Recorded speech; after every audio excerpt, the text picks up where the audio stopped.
It is the best time of the year, March Madness, the NCAA tournament, which feels even better this year based on what happened a year ago.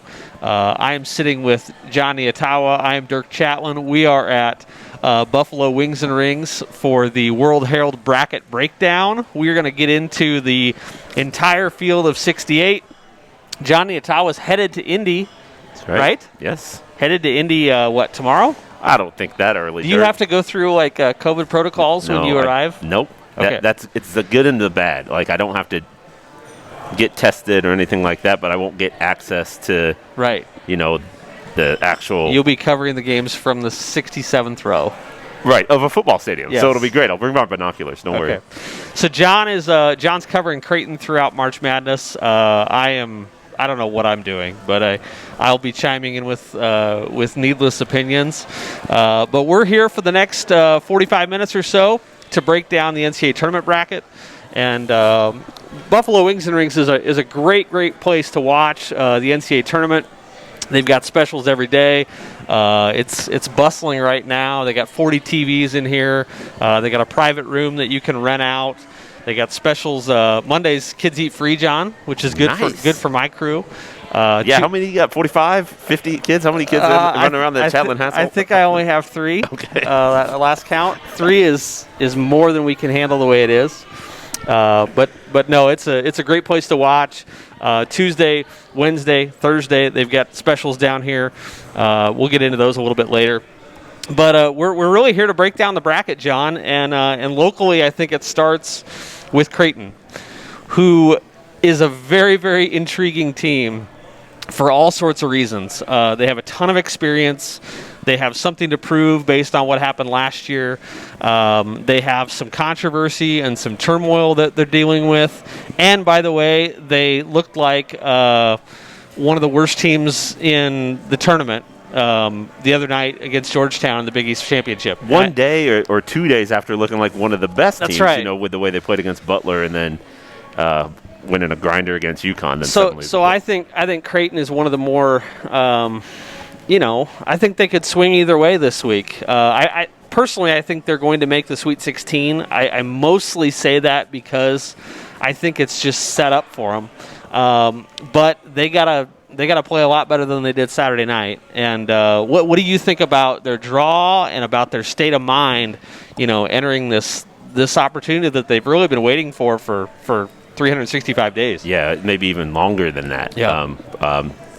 Go back to the year they made the NIT. What was that? That's 2019. So we're like 2 years basically since they sat together and watched the selection show. They knew that it would be a long shot that year to get in. They lost in the first round of the Big East tournament, but they had finished the year hot, so they were hopeful. But they had to deal with some disappointment that day, and it was like from that moment on, it was, we can't have this happen again. We're here to prove something. We want our legacy to be formed by something special happening in March. They didn't get the opportunity last year, so they're here now. So I think there's some hunger. There's some hunger there. I think they're going to be fired up to play, but they have been through a lot, and so the emotional toll that comes with what Coach McDermott told them in the locker room, comparing his program to a plantation, the sort of spectacle that became just from a PR standpoint, from a media standpoint, the attention that it drew to the program, the negative attention, and the emotional conversations that the players they conducted with themselves, with Coach McDermott, with administrators, with their parents, with their friends. I mean, it was just a long week and a half, and it's still, the effects of that are still lingering. And so you wonder what, if any, impact that has on their ability to play well when the lights are on. And I don't know, it's hard to make that determination, especially in this year where it's where my interactions with the team are very limited. It's Zoom press conferences, and you get 1 or 2 questions, and that you have to try to base an opinion on their state of mind, the vibe of the team. In that setting, it's hard to do. So I don't know exactly where they're at, and I don't think we will know until they actually step on the floor and start playing. But if you want to be optimistic, you look at the Butler game and the UConn game in the Big East tournament. If you want to be pessimistic, look at the Georgetown game. So that's kind of been the MO of this Creighton team all year. They've had some really good moments. They've had some really shocking lows. And for their sake, you hope they can put it together in March. Let's talk about their draw, because I personally think that they got. I mean, the 5 seed was what I expected, but I think they got the best draw of any 5 seed, because I'll give you an example. If Oklahoma State would have been on the 4 line on the other side, that would have been scary. I think Purdue's really good. I think they would have been a tough draw on the 4 side. You're the 4 seed in their region, is Virginia, who's got COVID issues and isn't even going to get into Indianapolis until Friday. Who knows what we're going to see from Virginia, even if they'll be in the tournament on Saturday. And then the 12 seed, their first round matchup, I think is perhaps the least dangerous 12 on the board. See, I was going back and forth between Santa Barbara and Winthrop. Winthrop is 23-1, and they've, I think they've been a little bit more on the radar this year. Typically, those Big West teams kind of slip through the cracks. They play most of their games at about 3 o'clock in the morning, and on ESPN Plus. On ESPN Plus. So. But, I think there was a lot of predictions that Creighton might see Oregon State, who's red hot, and just, beat the Ducks and beat Colorado, and has clearly shown what they're capable of. I'd rather see Santa Barbara than Oregon State or Winthrop. So, just based on the draw, I like Creighton's chances of getting out of the first weekend. I agree with you, Dirk, man. I think it's a best-case scenario draw for the first weekend. And really that's a lot of what this whole experience comes down to for Creighton. I feel like getting through, busting that door down, getting into the Sweet 16 for the first time since the tournament structure changed in 1985 is an important sort of, an achievement. It's a benchmark. The program needs it. And so for that, or if we're looking just at that, I look at some of the last few times Creighton was in the NCAA tournament, the Jays have had some tough draws, had some tough first-round matchups. And, yes, you're playing a 12 seed in UCSB that, they're experienced. They've got some athleticism. They're hot. They kind of fit the profile of a team that could put together a first-round upset. But you're a 5 seed. You're going to play one of those types of teams anyway. And they haven't played a team like Creighton all year. True. They've sort of beat up on their conference. But this is not a 12 seed that, upset somebody back in November to show what they could do. They've basically played exclusively conference teams. I think the best thing they played is probably Irvine, UC Irvine. And lost to them twice. Right, lost to them twice and beat them in the conference title game to get in. But Irvine's a good program. Right. The last couple of Irvine upset. Who did Irvine upset last year? Kansas State, or 2 years ago? Kansas State. That sounds right. It feels like about 10 years ago. Okay, yeah. What was the last tournament? Yeah. How long ago was that? When I think Irvine, I'm thinking College World Series. I'm sorry, John. Well, some people might say the same thing about UCSB.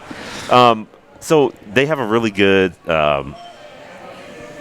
lead guard. That the offense kind of funnels through him, and he's going to make a lot of plays, and it's going to be tough for Creighton to try to slow him down.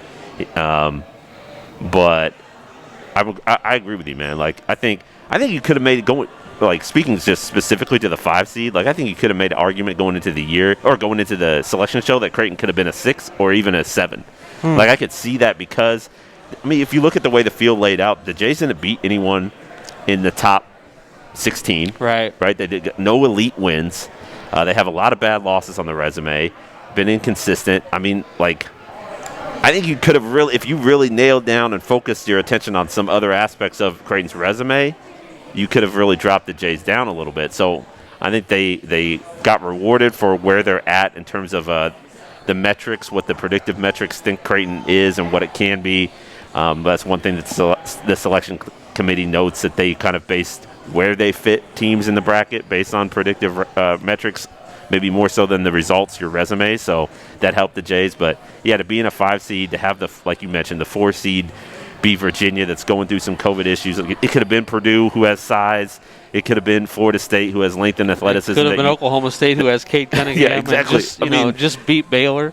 Right. Virginia's no slouch. We know that. But this is not a vintage Virginia team, though. Mm-hmm. They're not quite as good as they've been the last 5 years. They've struggled against good teams. I think Creighton has a great chance to get through the Sweet 16 if they can sort of find themselves again, right. Which everybody's confidence is shaken after watching them Saturday night. We're down here at Buffalo Wings and Rings for the OWH Bracket Breakdown. I'm Dirk Chatelain. This is John Nyatawa. He covers the Creighton Blue Jays on a daily basis. And we're looking at the whole bracket. But John, just I want to wrap up the Creighton stuff a little bit. You know, they have waited so long for this moment. And I think when you have an older, experienced team like this, I think sometimes they just need to get to this point. You know, it's like, they just sort of have waited this opportunity for so long that I have to think that they're going to play at a really high level just because of, their sense of urgency and focus is going to be so high based on how badly they've wanted this. Now maybe the pressure gets to them. I mean, that's possible. Right. But man, they really have a ton of experience. They got to be one of the most experienced teams in the tournament, and I would think that that's going to pay off. I think one of the things that they have going for them, the Jays, is that balanced scoring attack. And so, sure, a lot of eyes will be on Marcus Zagorowski to set the tone and to make some big-time plays going downhill, setting guys up, creating havoc the way he can. But you've seen in multiple games this year where Damian Jefferson has had a little surge, just to keep the momentum on the Creighton side or maybe to flip momentum. Denzel Mahoney, he's in a little bit of a shooting funk, but if he breaks out of it, he's been a go-to guy. Yeah, I think he's a real X factor. He's been a go-to guy. Mitch Ballock, we know you can't leave him open. And Christian Bishop, I think he's another player who I'll be eager to see how he matches up against Santa Barbara's bigs. They got a couple guys who are they're pretty athletic, pretty bouncy and rangy, and they can draw fouls. They can make it tough on you, but Christian has the ability to make it tough on them on the other end. So how Creighton attacks those bigs will be interesting in game one. But Christian's another guy who is just like, if teams try to press out on the Jays shooters, then all of a sudden he's got a ton of room to operate in a one-on-one setting in the paint, and he can make teams pay. So I think that's one of the things that Creighton has to its benefit, that just the fact that there are multiple. If one guy maybe doesn't quite have it or the pressure's getting to him, you got another guy who can step up and at least take the burden away for a moment, or maybe they can share it collectively as a group. So we'll see. Like you said, you can't simulate it. Like Mitch Ballock was talking today about, we're going to keep everything the same. The preparation's going to be the same. We're approaching it like it's any other game, but it's not. And he acknowledged that it's not. He knows that the emotions are going to be running high when they get on the court.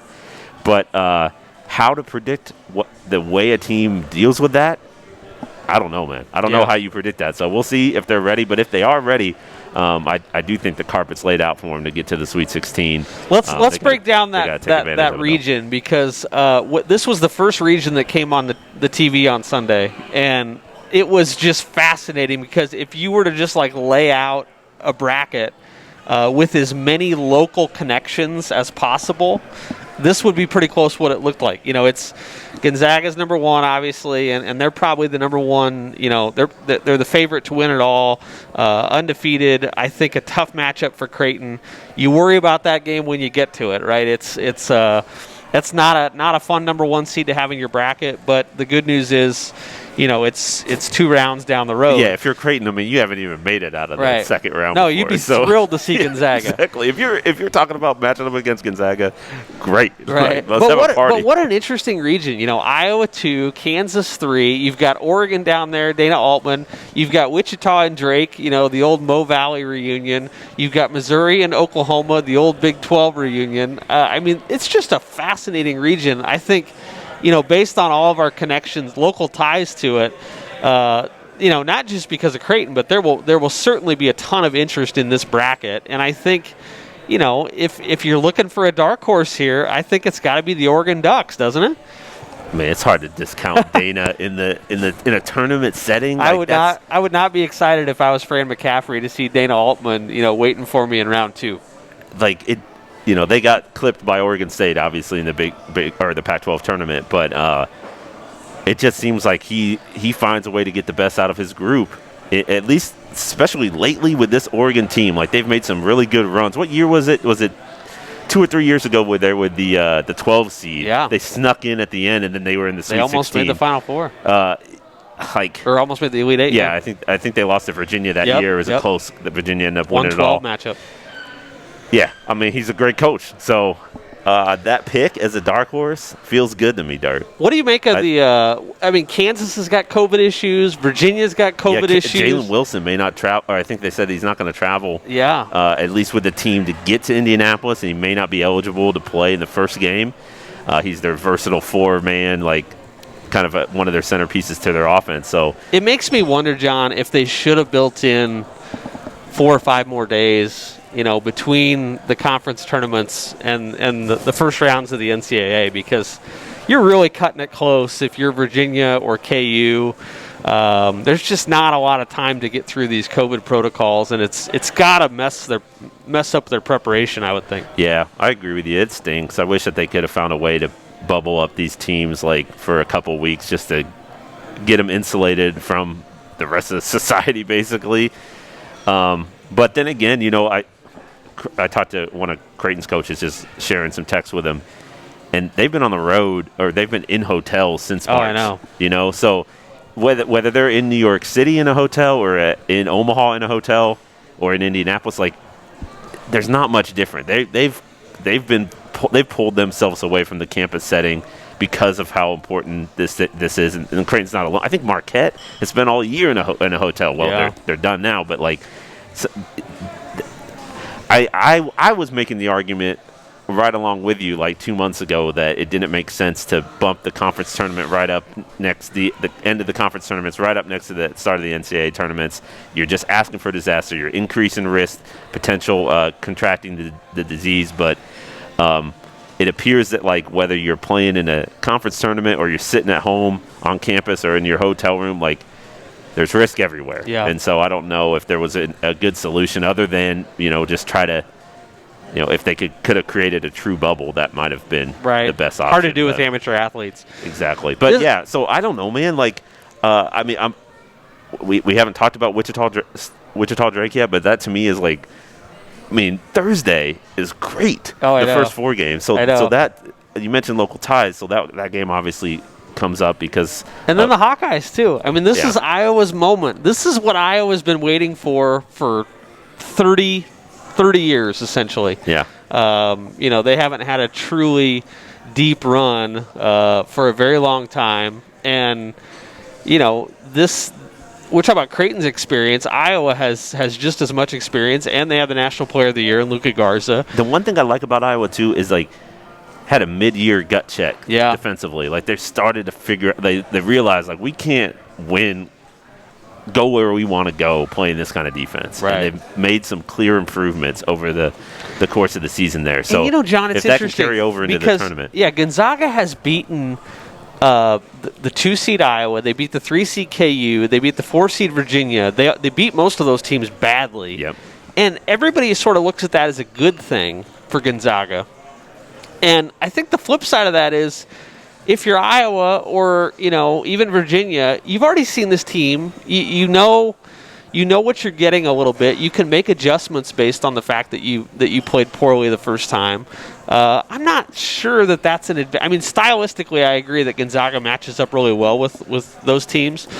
But I'm not sure it's an advantage that they've already beaten them.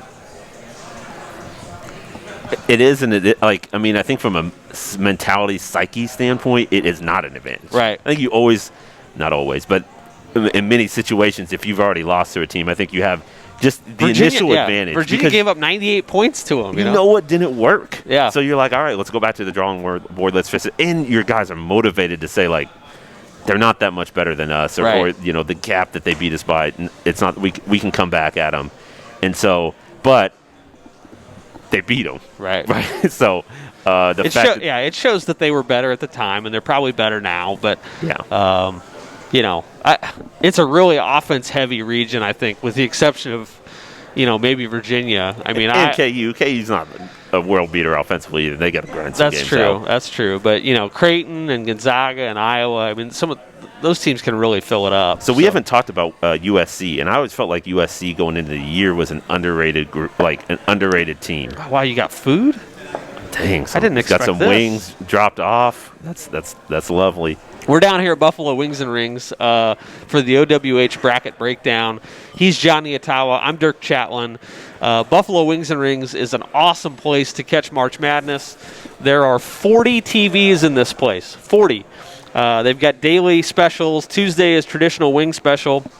Wednesday is chicken tender special. Thursday is boneless wing special. And we are reaping the rewards of being a guest here right now. What's that? Oh, bourbon hot. Garlic parmesan. Lemon pepper hot. Ooh, lemon pepper hot. Mm. You strike me as a guy who might like your wings a little bit hot, John. Is that I do. Yeah, I want the mouth to burn a little bit when I take those down. So we're having a good time down here. They got a good crowd for a Monday. yeah, let the Facebook crowd get a sense of this. Anyway, Dirk, USC, man. Like, are you out on? I'm down on USC. John. Is it the Pac-12 thing? Yeah, and it just feels like they had some. I don't know. I think they're overseeded a little bit. I don't though. Their metrics are good. Metrics. You know, Who have you played? Who have you beaten? They hadn't had the chance. They did lose to UConn early in the They year. lost to Colorado 3 times. Colorado's good though. I say that. I think the Pac-12 seeding was a little messed up. Oregon at 7 seems low to me. Colorado at 5 seems high to me. UCLA barely got in, but they were pretty comparable to those other teams. So. Yeah. All right. So are we making picks? Okay. Out of Let's just. I want to get your initial bracket reactions. Just like who got jobbed, who got who got an easy draw, who you feel good about, who you don't feel good about, things like that. And I'll give you an example. I look at the Michigan Wolverines, John, and if I were a Michigan fan, I'd be real worried because you're playing without Isaiah Livers the first weekend at least. He's got a stress fracture.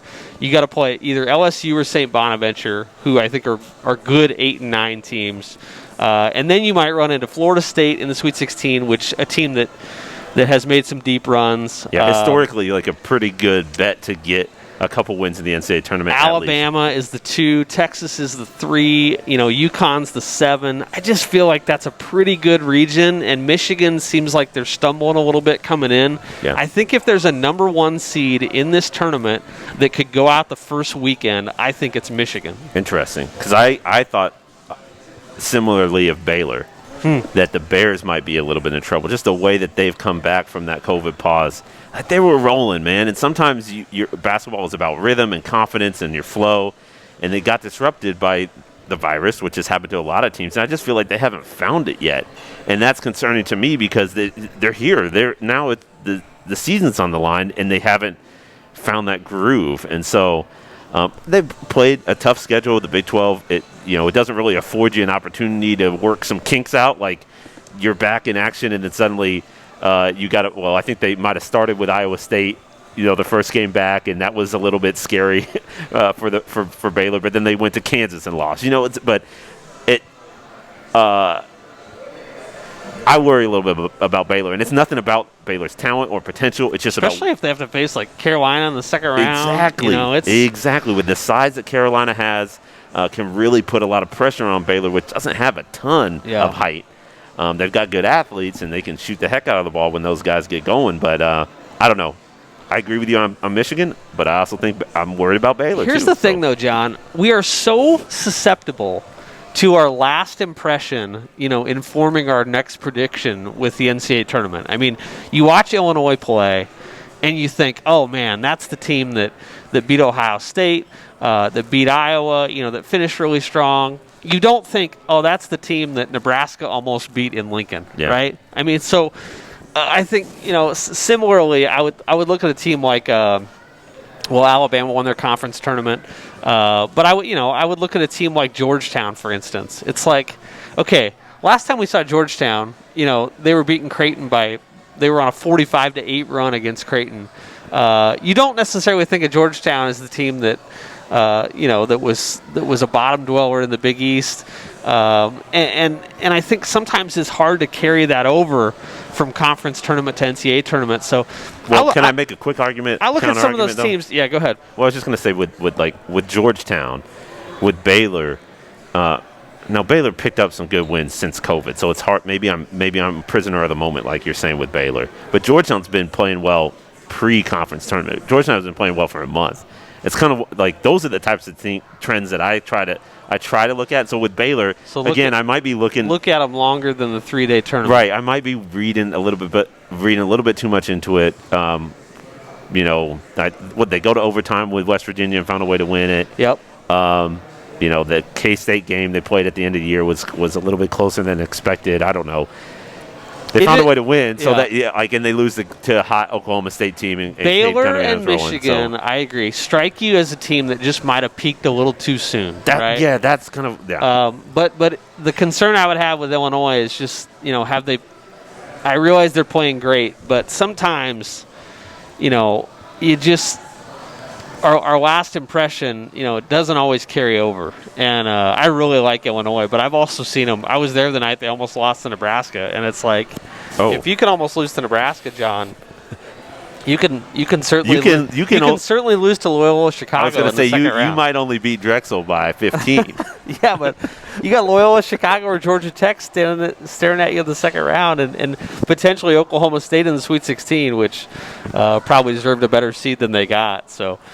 We like to break this stuff down as if it's a science. Everybody kind of does the same thing, and yet it is very susceptible or prone to just the rhythms of basketball. And sometimes shots go in, and sometimes they don't. And we're going to see that in this tournament too. Illinois has won 14 of its last 15 games in the toughest conference in America. Well, John, I just 14-1. I just would direct you to that night in Lincoln, Nebraska, when that's in that streak. When if Nebraska doesn't completely mess up the last possession, they have a chance to win that game. So, no, I really like Illinois. I do think they got a really tough draw, though. I would not want to see Oklahoma State in the Sweet 16. We're down here at Buffalo Wings and Rings, an awesome home for March Madness in the NCAA tournament. We are taking advantage of all of their gifts and specials, their daily wing specials. Monday, our kids eat free. It's just a really cool place. There are 40 TVs in this place. There's a private room that you can rent out for your buddies if you'd like to. This is just really cool to be back in a place like this for March Madness. We really, really missed it a year ago, obviously, and this will be one of the homes for it this year, whether you have a rooting interest or not. We've got a couple questions on the Facebook Live chat. John, more comments than comments. Richie. Okay. Richie was saying not so much questions. Richie was saying that he thinks that Creighton's got a tough game in the first round. He's high on the Gauchos. Well, I think that if his thought is if the Jays play well, they should be okay, right? And we've kind of addressed that. We do think so. Again, I think it's going to be a grinder, though. I think that the Gauchos are going to make Creighton work offensively. I mean, the Jays will try to push tempo and they can attack quickly. That's obviously to their benefit. If not, I think they're going to press out defensively. The Gauchos will try to stretch Creighton out a little bit, maybe force those guards to make plays going downhill. But the Jays have seen that all year. Like, that's been the MO for the entire Big East season. And Creighton's been one of the most efficient offenses in the country. So the Jays know how to counter that. They know how to attack that sort of defensive principles. Just a matter if they can do it. And making shots would help, for sure. Making shots would certainly help. Hey, John, I want to talk a little bit about... One more comment, Dirk. We got a prediction from the Holy Name Men's Club is going all in on the all-Catholic Final Four. Gonzaga, Villanova, Loyola, St. Bonnie. That seems like if you get all four of those right, you might be able to make a little bit of money. I would say so. Like, can't you? Is Baylor not a Catholic institution? No. That's Baptist. That's Texas Baptist right there. Z's shaking his head like, what's wrong with you? Well, he's from down in that part of the world, so he's very familiar. No, Waco, Texas is Baptist.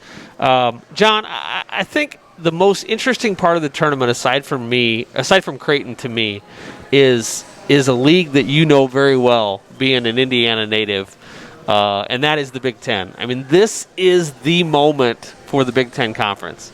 This is their huge opportunity. They're deeper and better than they've ever been.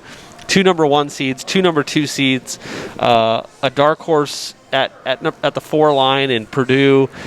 I just feel like if the Big Ten's ever going to break its 21-year NCAA championship drought, incredible, man. It's got to be this year because they're just loaded. Who do you think goes the farthest of those Big Ten teams? Yeah, like this has to be it, right? Like, and it's been a little bit fluky for the Big Ten because you say 21 years without a title, but I think during that stretch, now I'm popping this off the top of my head, Indiana, Michigan, Wisconsin, Ohio State. They've had 1 seed, yeah. No, I'm just saying these are teams that have played in the title game. Right, that's true. Like, did Michigan State make it to the title game? I think they did. Yeah, 2009, I think. Yeah. I mean, that's 5 teams right there, and I may have missed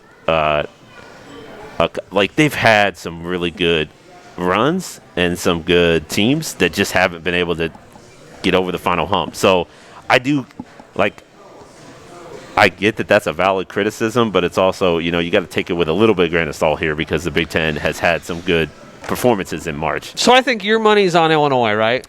If I had to pick a team, I don't know, Dirk. I might say Ohio State. I might say Ohio State. Okay. I like the balance that Ohio State has. They're in Baylor's region, which you like. Arkansas is the 3 seed in that region. Yeah, I agree. It sets up pretty well for Ohio State. I think I would gravitate toward the 4, though. Your alma mater, the Purdue Boilermakers, who are about as under the radar and lost to Ohio State in the Big Ten quarterfinals in overtime. Mm-hmm. Semifinals in overtime. Quarters. Yep. And I think the Boilers are very much under the radar with a good draw. Villanova as the 5 seed, Baylor as the 1 seed. I like Purdue to get all the way to the Elite 8. And they might play Ohio State again. You got to be careful because I have watched more Big Ten basketball than any other conference by quite a wide margin, and you do have to be careful that you don't let your exposure to those teams, affect your predictions too much. But I really like Purdue, and with what Matt Painter does in the NCAA tournament, they've never made a Final Four though under Matt. I know, but they're solid. They're just solid, John. They don't get upset. And I very picked often, them like 9th or 10th in the Big Ten at the start of the season. Yeah. And I took some grief from you, I think, and you turned out to be right. I turned out to be wrong. The one thing that concerns me about Purdue is just the shooting. Every now and then the Boilers have just these stretches where they can't hit anything, and they get themselves stuck in a rut.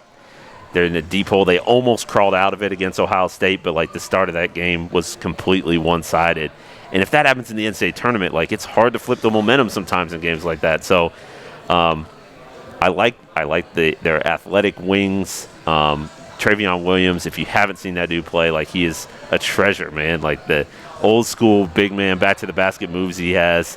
It's so much fun. But I worry that at some point they're going to have an off shooting, in that maybe not even a game, but 20 minutes. Yeah. And then it's all she wrote. So if I had to pick a Big Ten team to go the furthest, I'm picking Ohio State. Really? It would have been Michigan if Livers was there, but he's out. And we've kind of broke down their path. It's going to be tough. I think it's Ohio State. So okay. I will. Kyle Young's hurt though, right? So he was out for the championship game. Got hurt against Purdue, right? So that could be something to watch. Ohio State just feels like they've been in so many grinders that I realize they're great, but man, they've played a lot of high stress basketball. It feels like over the last month. And they kind of bottomed out. They did bottom out at the end of the year. Right before the end of the season, they lost, I think, 4 games in a row. Yep. And they only fell 5 spots in the polls because the teams they were playing were so good. But it just feels like Ohio State might be running on fumes a little bit. But then they did what they did in the Big Ten tournament. I know. And you keep telling me not to overemphasize the conference tournament performances, but I sat there and watched them. I like this team, man. Their guards are tough, man. Their guards are tough, I love that piece, that element going into the tournament. So we are down here at Buffalo Wings and Rings at 122nd L Street. We are enjoying the buffet of wings in front of us right now. This is a great place to watch March Madness. They got 40 TVs on the walls. We are, I think, daily specials every single day, wing specials, kids eat free Mondays. This will be, oh my gosh, look at this thing.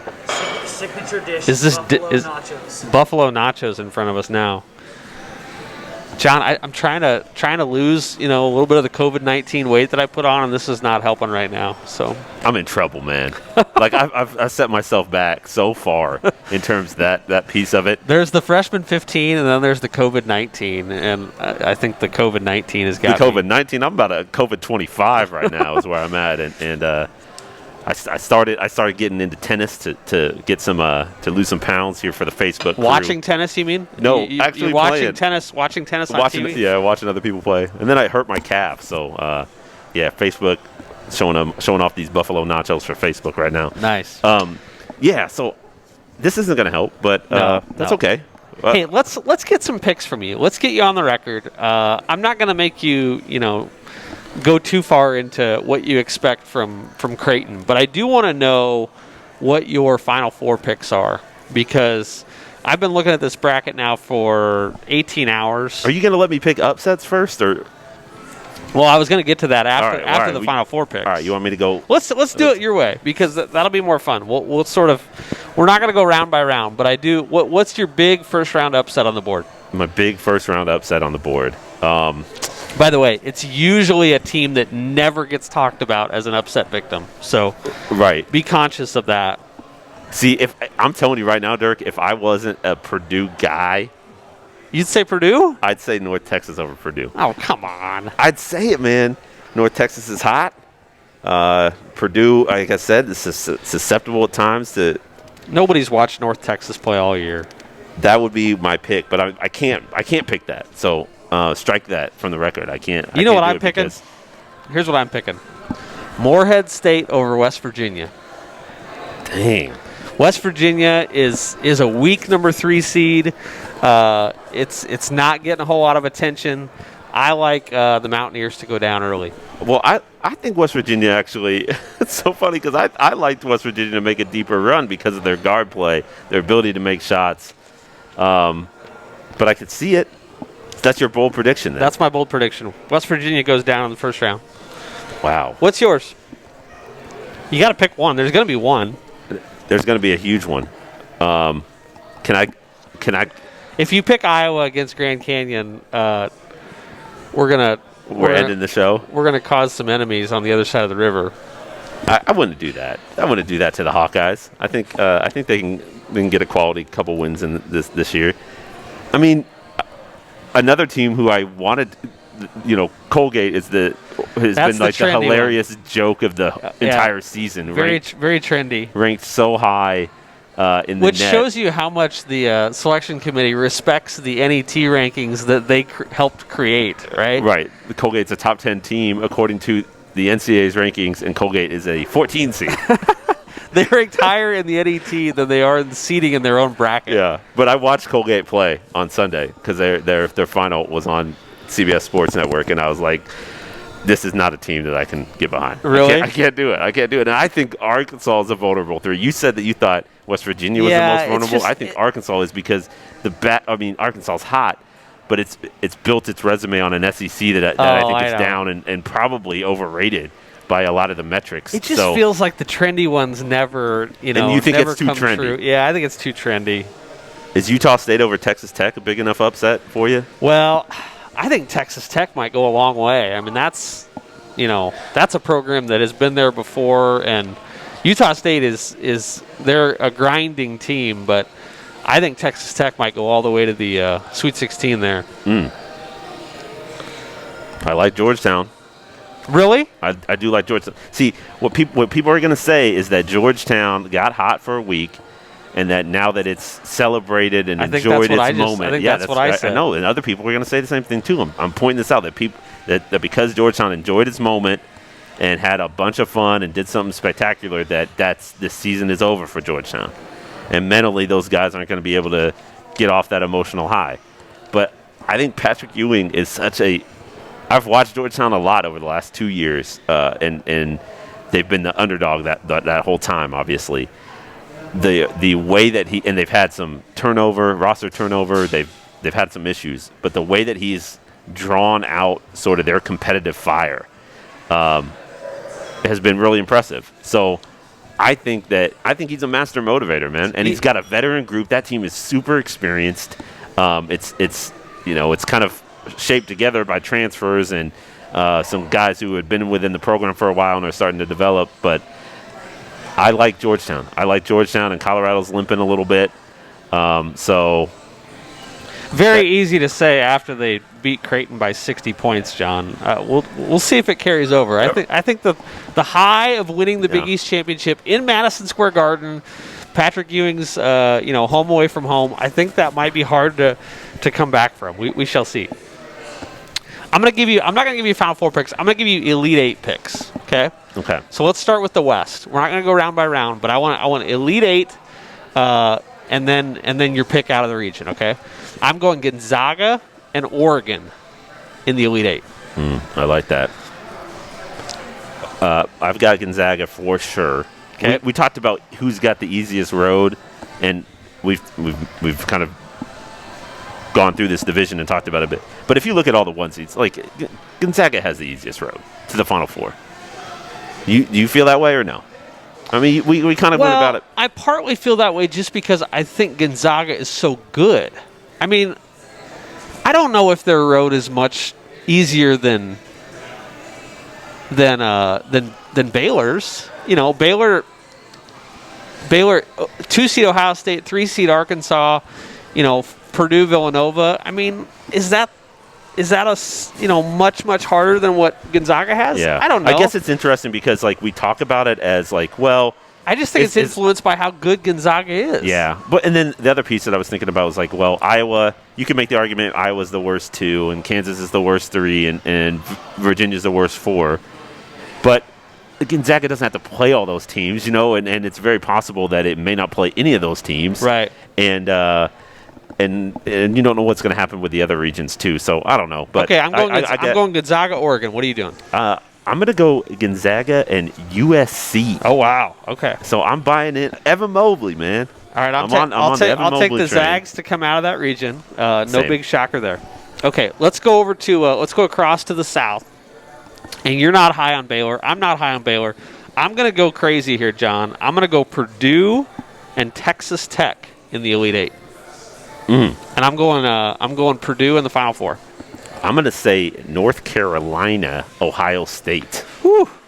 How about that one? I'm not big. First round upsets, like you said, a lot of the trendy ones don't hit. There's always some. It's hard to predict it. But I like to try to take my shot with some of those the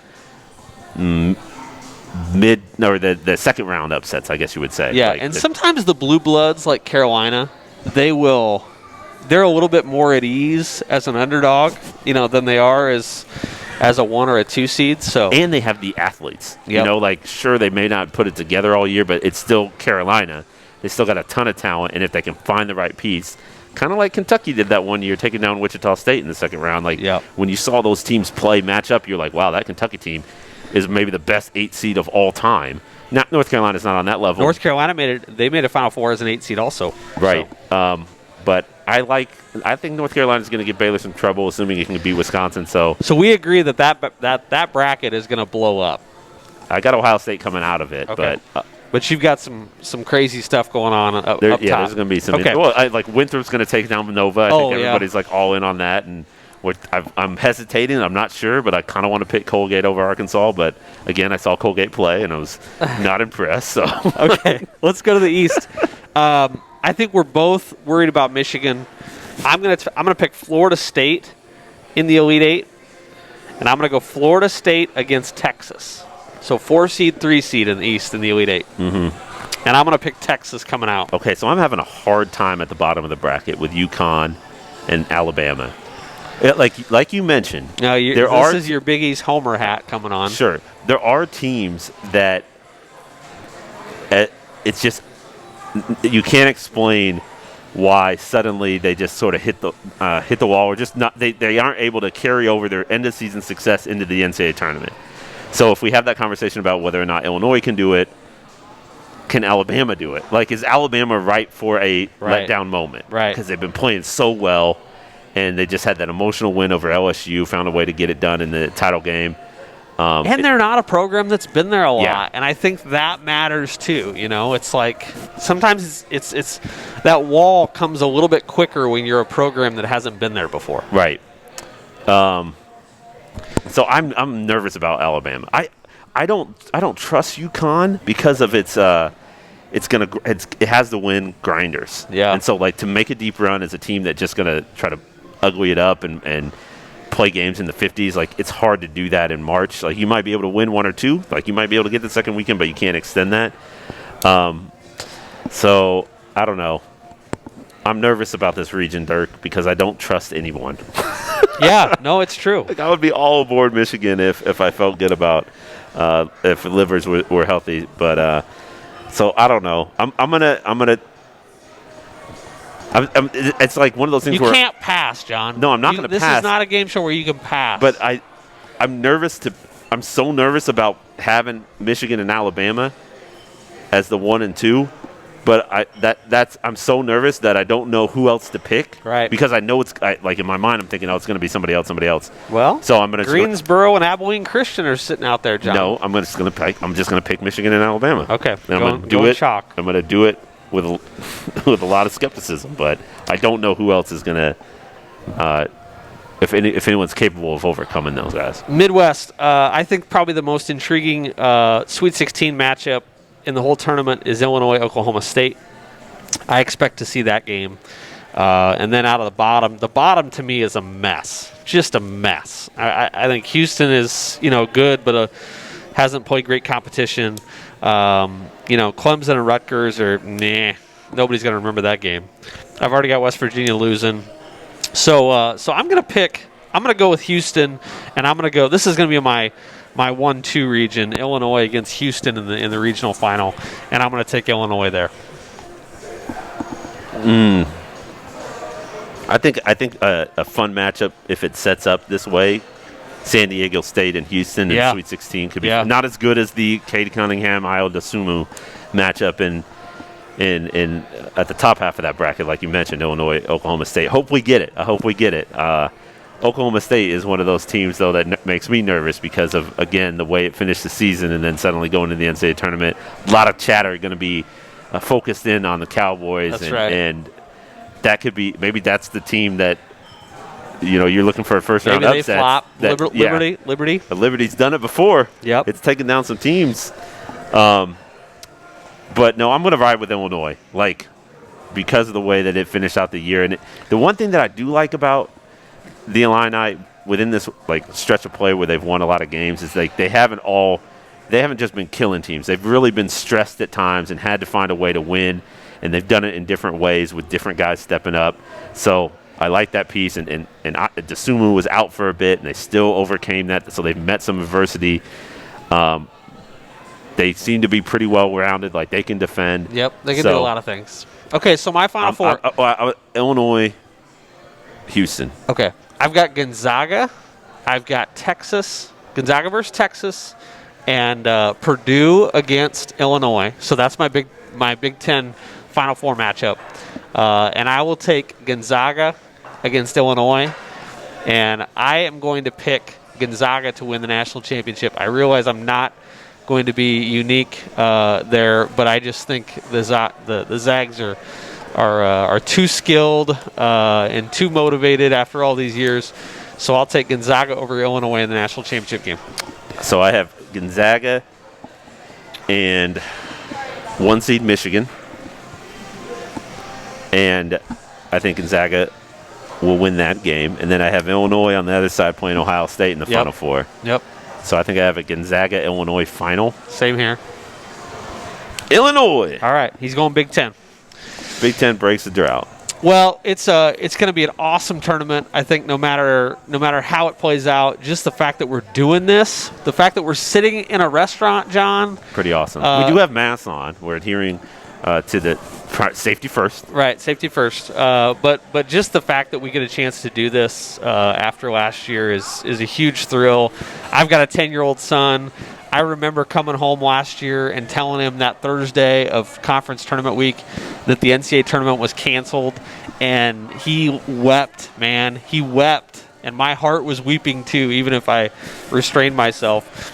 And he was really excited last night. I know a lot of people around the city are too. When I was a kid, Dirk, I would cut out the bracket from the newspaper and tape it onto my wall, and then I'd do that year after year, and so I guess my mom made me take it down when it wasn't March, but I'd tape the others back up after March. So I also like this tournament. I fell in love with it when I was probably the age of your son, probably around that time, and it is it's just so much fun. Like the unpredictability of it. Like we sat here and talked about it for an hour, and honestly, like I don't know what's going to happen. We don't know. No one knows what's going to happen. We're idiots. You act like you're an expert or that you have some insight. You don't. Nope. So that's what's cool about this thing, because once the ball gets tipped, anything can happen. And you know what? For Creighton fans, it's even better when you have a little bit of local, interest and you've got a dog in the fight. And I think Creighton's got a 5 seed. That gives you a fighting chance to go a long way when you've got a number 5 seed. And I know there's going to be a lot of Creighton Blue Jays fans who are living and dying with this team on Saturday afternoon. And you are going to be in the building. That's right. You are going to be in the Dome in Indianapolis. I think it's going to be really exciting to see if Creighton can focus all of the emotion and anxiety and energy that it has built up over the last 50 to 60 weeks and turn that into an NCAA tournament run that will resonate with this program for a very, very long time if it happens. It's the last piece that this group of guys needs. Like they're spent all year in the top 25 rankings, never been done before. They've put together these crazy wins, beating good teams, things that the program hasn't done before. They won a Big East title last year, regular season title last year, never been done before in Creighton history. But they haven't had March, Nope. And they haven't had the memory. So we'll see if they can. And their fans are very aware of it. Very aware of it. We didn't even need to bring that up. But that's the one thing. And it is crazy that it has not happened to Creighton. Yep. I did some research on it the last time that they were in the tournament, 2018, and they lost to K-State in the first round. And it was at that point it was something like 96 different teams that made a Sweet 16 since 2000 or something, that stretch, the 20-year stretch. So, and Creighton was the team that had the most appearances without a Sweet 16 by a considerable margin, So, like, the fact that the Jays just haven't almost lucked into it with how consistent the program has been in terms of getting to March, it is almost unfathomable. Now, you just got to keep putting yourself in position, and one of those years – it's not always your best team that makes the deepest run. Right. It's sometimes it's the best draw, or it's, the team that gets hot at the right time. You just got to keep putting yourself in position. And Creighton has had their ups and downs, but they are in position right now to do what you want to do. And like I said, I really do expect them to get out of the first weekend. And, part of that is draw, part of that is experience. But I think we're going to see a Creighton-Gonzaga Sweet 16 matchup, and if you gave Creighton fans that scenario at the start of the year, even with all their Final Four hopes, if you said we're going to put you in the Sweet 16 against Gonzaga, everybody in the country is going to be watching you. I think Creighton fans would have been thrilled with that possibility. 100%, no doubt.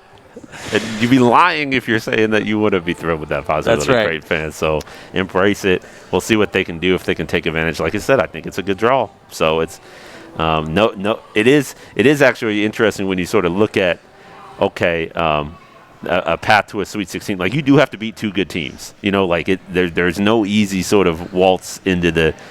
I guess maybe in the COVID era there is. I guess I should hold my breath just for a second there. Let's hope they're not having to play Louisville or something like that, or Or nobody. I mean, that's the thing, Dirk. Well, If by Tuesday, or nobody. If by Tuesday, Virginia has, if by Tuesday Virginia has not, it says that everything's okay. We still think we're in line to play, and then they back out. Then Ohio just goes. Like Ohio just. That's going to happen to somebody. I mean, just the odds based on what we saw in conference tournament week. That is going to happen to somebody. Right.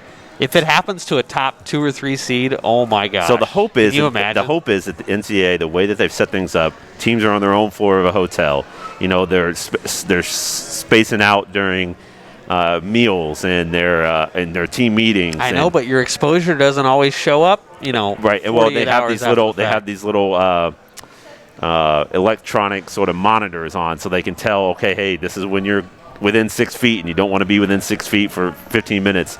So the NCAA folks say that teams should be able to withstand a couple positives, but we'll see. If positives start, if a team starts getting some positives on Friday, like how do you go through the necessary contact tracing protocols in time to play Saturday? Yeah. And would they push the game back? It doesn't sound like they would. So no, and I realize these guys are having the time of their life, and this is their moment to be famous. But the mental wear and anxiety that these guys have to feel, knowing that a positive test or even a contact tracing, a presumptive positive, knocks them out of the NCAA tournament. Yeah. Oh my gosh, I have a lot of empathy for these guys who are going through this because, they understand the stakes and they know what happens if they can't play. If you're Luka Garza, John, you imagine that, right. Knowing that if you walk too close to somebody you're not supposed to in the next 3 weeks. I mean, it's just it's insane in some ways that we're even trying to do this, and yet I think people generally recognize that the benefits of it are probably worth the risk. Well, I think if you ask the players, they'd say it's worth the risk. They want this opportunity to do it. Like Luka Garza, even if they have to stay in a hotel for 28 straight days. Yeah, like he'll take that trade-off if it means that he gets a chance to make a Final Four run. But that doesn't minimize the mental strain that he also is experiencing being stuck in a hotel room by himself. No late-night trips to Steak and Shake, that's for sure. Yep, you can't walk across the hotel or downtown Indianapolis to grab those fries, steak fries. Well, we're really thankful that you're listening to the OWH Bracket Breakdown. We are live at Buffalo Wings and Rings. It's been a great show. We're looking forward to eating some of this great food in front of us. Again, come down to Buffalo Wings and Rings this week or next or the week after that. They've got daily specials. They've got 40 TVs in here. It's just a great place to watch the NCAA tournament. I feel like in a sports bar, watching the NCAA tournament is the best setting. It doesn't get any better. Is there especially I've been I've been at the games. That's pretty sweet. But this year, obviously, there's not going to be. It's limited fans. Especially when there's multiple games on. When there's 4 on at the same time. I mean, that's the best way to do it. I watched that Michigan buzzer beater against Houston. To this day, that's one of my favorite memories of the NCAA tournament. That long shot Jordan Poole hit. Yeah. What was that? 3 years ago, 2018. Feels like 15 years ago. But anyway, go ahead. Watch that from a sports bar, and the eruption of just like chaos and shock and enthusiasm and some despair. It is a communal experience, no doubt. So we can all be friends at Buffalo Wings and Rings this weekend and next. Well, thanks for listening, everybody. It's been a great show, and looking forward to reading John Nyatawa's Creighton coverage. The World-Herald will be stacked with great coverage of both Creighton and the tournament as a whole, and we're thankful for your readership. So until next time, he's John Nyatawa. I'm Dirk Chatelain. He's already texting a source right now. But anyway. No, it's just Tom Chattel. All right. We'll talk to you guys later. Thanks for listening.